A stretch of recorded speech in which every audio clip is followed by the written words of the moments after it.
From Williamsburg, Virginia, where America's history lives, join Chef John Gonzales for a celebration of regional cooking in a chef's kitchen. I'm walking on what FDR called the most historic mile in America, the Duke of Gloucester Street, or Dog Street, we call it locally. I grew up just a block off of Dog Street to the east in the Robert Carter House, and over behind me here is a chef's kitchen, just a block and a half away.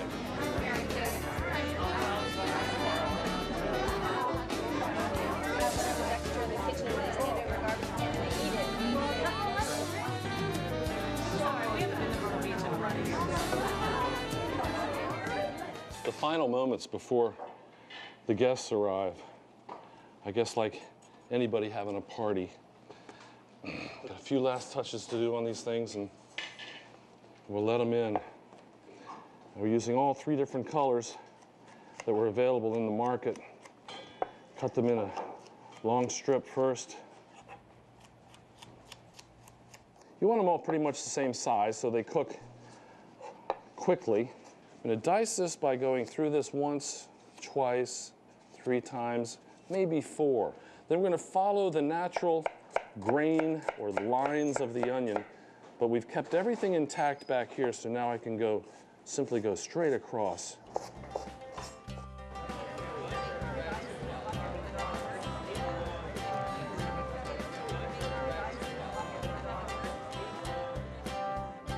Every one of these vegetables is indigenous to the Americas, and they're all grown within 20 minutes of here. All peppers, all tomatoes indigenous to the Americas, all the capsicum peppers. I don't think she's gonna mind me checking all the way down, but man, we'll probably need about 3 of these.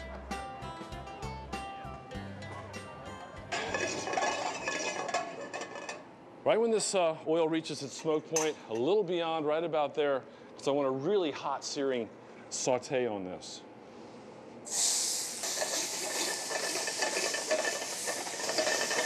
Let that sit and get a little bit of color. You don't want to dance it around in the pan too much, because as you're doing that, you're cooling it down and you're not allowing the vegetables to caramelize in the pan. I've got these beautiful heirloom tomatoes that I'm slicing up into nice thin slices, and we're just getting these sliced last minute. That's when tomatoes are always best. We're going to make a little crostini with some creme fraiche, some fresh herbs, some lemon juice. We'll hit them with a little bit of this amazing sea salt from Brittany, France at the end, a little bit of black pepper, and we've got a beautiful little, very simple crostini. Well, there's my mom on keyboards. She's amazing.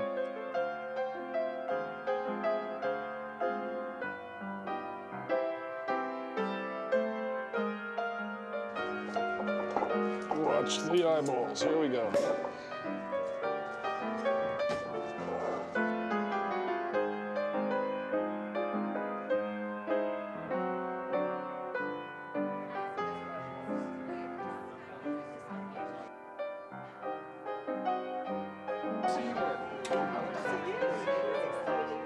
So how you doing? How you doing, man? So Good to see you. much for having You us. got all dressed up? I can't believe it.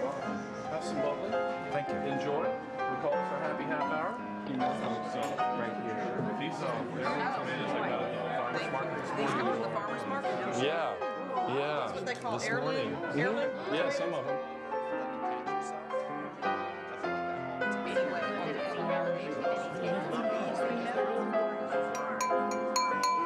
It's dinner time. 7 o'clock. Yeah, 7 o'clock sharp we start. So here's the dinner thing, whatever. Yeah, I don't know. Well, welcome everybody. Thanks for coming. Thanks for coming to the Chef's Kitchen. Wow, that's great. Thank you. Sometimes that happens at the end, but I don't know about the beginning. But my name's John Gonzales. It's a funny pronunciation of Gonzales, but we came over with the Dutch in about 1800, and it's been screwed up ever since. I'm from Williamsburg, and I thought, what better spot, to do this than in Williamsburg, Virginia, where I'm from. I'm going to start with the first recipe of the evening, which is the cornbread. I like starting with some yellow stone ground cornmeal. This is a good medium grind of stone ground cornmeal. This is what they would have used in early American times in the form of what we refer to as Indian corn. Of course, there's lots of different colors of kernels on Indian corn. I prefer yellow because of the color of the finished product. that dark, crispy brown. But white would work. They all taste the same, and they would all work equally as well and taste the same. But the finished product is why I like the yellow. Water does not activate baking soda. What we need is carbonation. So we need something to activate this baking soda with. And then if you grab a little bit of vinegar to act as the acid, you'll see what happens when you add a little acid to it. So that's the carbonation we need to provide lightness and airiness to this recipe. Now we'll get a little bit of lactic acid in the dairy product, the buttermilk that we're going to add to it. But there's also some there's also some acid in baking powder called monocalcium phosphate. So monocalcium phosphate, the acid plus the base, will have an instant carbonation with this process. But what's interesting about monocalcium phosphate, the other leavener in here, is that it will be activated when it's exposed to heat. So this is cultured buttermilk. And we'll add this to the ingredient, but it's thick and creamy, and it's only 2% butterfat. It's wonderful. That's why we like to use buttermilk in cooking. It's thick, like cream.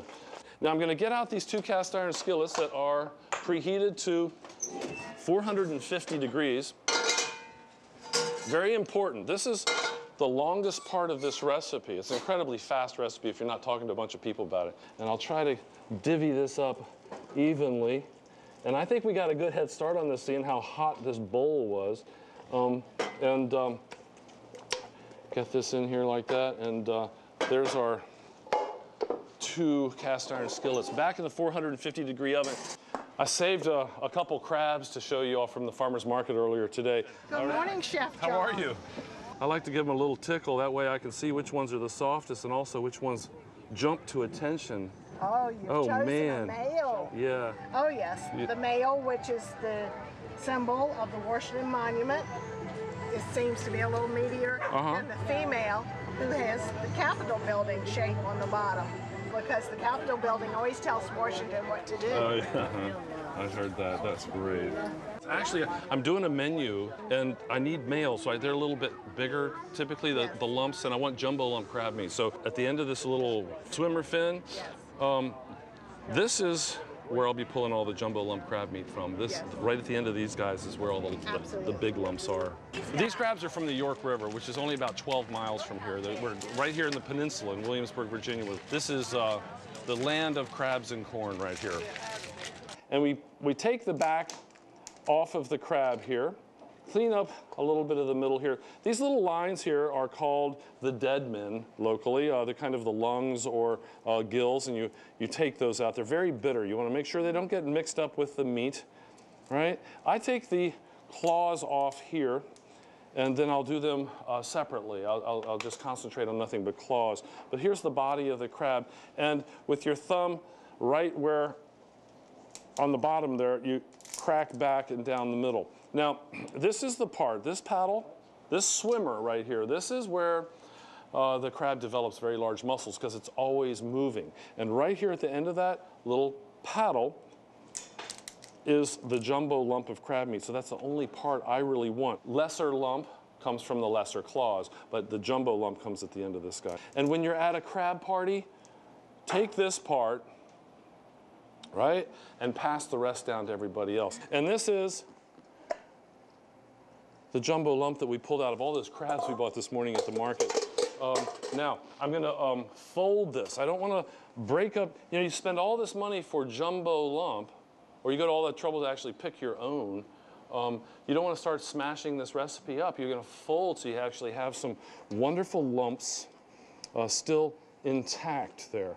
So we're gonna coat this with the dressing a little bit and add just enough Japanese breadcrumb to this, panko actually, to help hold it together. And I really like using this because it's probably almost half as light as traditional breadcrumbs.